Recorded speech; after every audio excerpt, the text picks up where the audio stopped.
बारिश की बूंदें जब जमीन पर पड़ती हैं तो एक अजीब सी लय बनती है जो मौत की आहट पर बजने वाले ढोल जैसी होती है।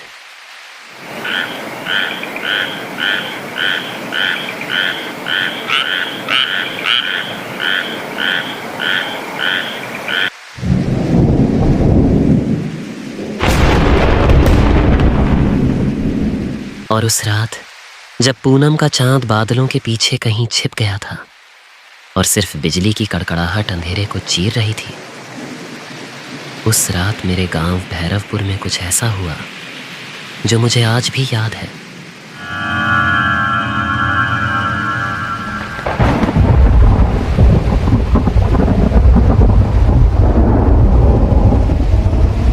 वो काली रात, आसमान से बरसता पानी और हवा का वो अजीब सा शोर जैसे कोई आत्मा चीख रही हो। उस रात गांव में सब कुछ शांत था, इतना शांत कि वो शांति ही डर पैदा कर रही थी। सिर्फ बारिश और हवा का शोर और कभी कभी दूर से आती किसी कुत्ते की डरावनी आवाज। मैं अपनी छोटी सी झोपड़ी में आग जलाए बैठा था। लकड़ी की छटकती आवाज उस शांति को और भी गहरा कर रही थी।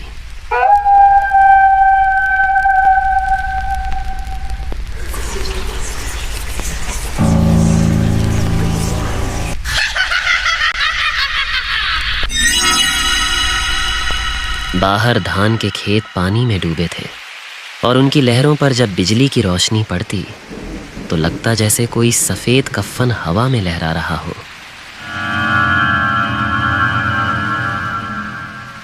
अचानक दरवाजे पर एक हल्की सी खटखटाहट हुई। मुझे लगा शायद बारिश की कोई बूंद होगी, पर फिर दोबारा हुई और इस बार थोड़ी साफ।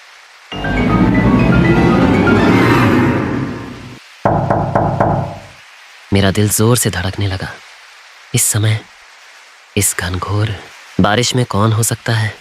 गांव में सभी लोग अपने घरों में थे।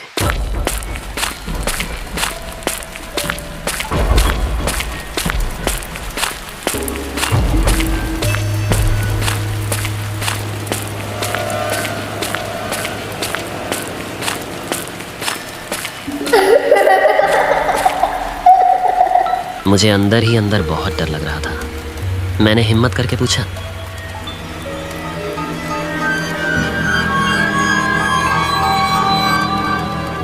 इतनी रात को इस बरसात में कौन है? कोई जवाब नहीं आया, सिर्फ तेज हवा और बारिश का शोर। मैंने फिर थोड़ी ऊंची आवाज में पूछा, कौन है बाहर? और इस बार जो आवाज आई उसने मेरे रोंगटे खड़े कर दिए। एक आवाज आई, मुझे पानी चाहिए, मेरी सांस अटक गई है, कृपया मेरी मदद करो। यह आवाज किसी इंसान की नहीं थी। इसमें एक अजीब सी ठंडी गूंज थी जो हड्डियों तक को सुन्न कर दे। मैंने पल भर सोचा, शायद कोई बीमार है या कोई राहगीर रास्ता भटक गया है। पर फिर मुझे गांव की पुरानी कहानियां याद आईं, उन आत्माओं की कहानियां जो बारिश की रातों में भटकती हैं, प्यास बुझाने के लिए या शायद कुछ और करने के लिए। मैंने हिम्मत नहीं की दरवाजा खोलने की। आवाज फिर आई, दरवाजा खोलो, मुझे पानी चाहिए। मुझे लगा जैसे कोई मेरी झोपड़ी के बिल्कुल बाहर खड़ा है। मेरे जहन में गांव की वो कहानी गूंज रही थी जिसमें बताया जाता था कि आत्माएं तभी तुम्हारे घर में घुस पाती हैं जब तुम उन्हें बुलाते हो या दरवाजा खोलते हो। अचानक एक तेज बिजली चमकी। उसकी रोशनी में मैंने दरवाजे के नीचे देखा। वहां कुछ भी नहीं था, सिर्फ गीली जमीन और पानी का बहाव।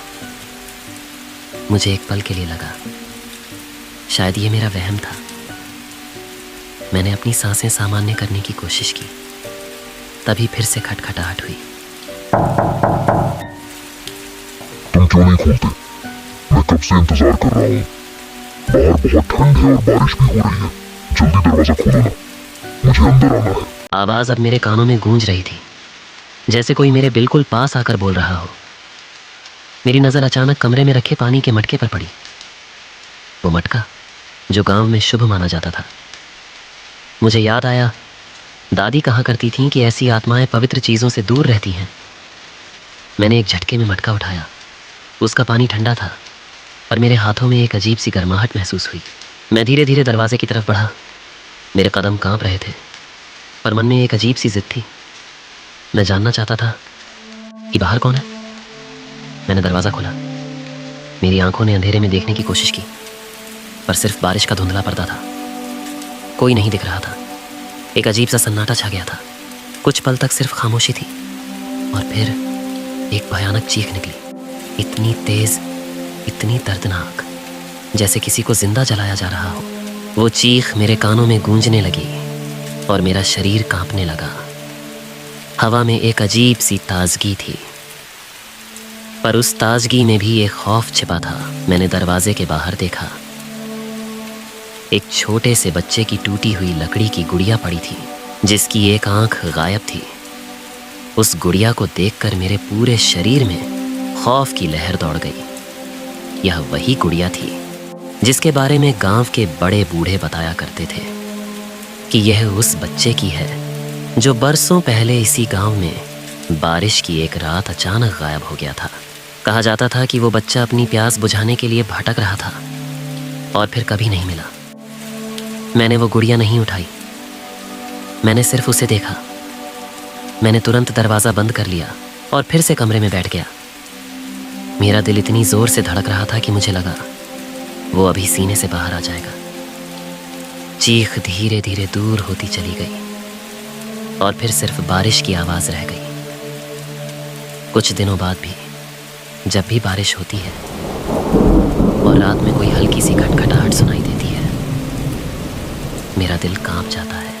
मुझे वो रात याद आ जाती है, बरसात की वो रात जब एक अनजानी आत्मा ने पानी मांगा था, या शायद कुछ और। मैं तब से कभी भी अंधेरे में पानी का मटका खाली नहीं छोड़ता, क्योंकि मुझे नहीं पता वो आत्मा फिर कब वापस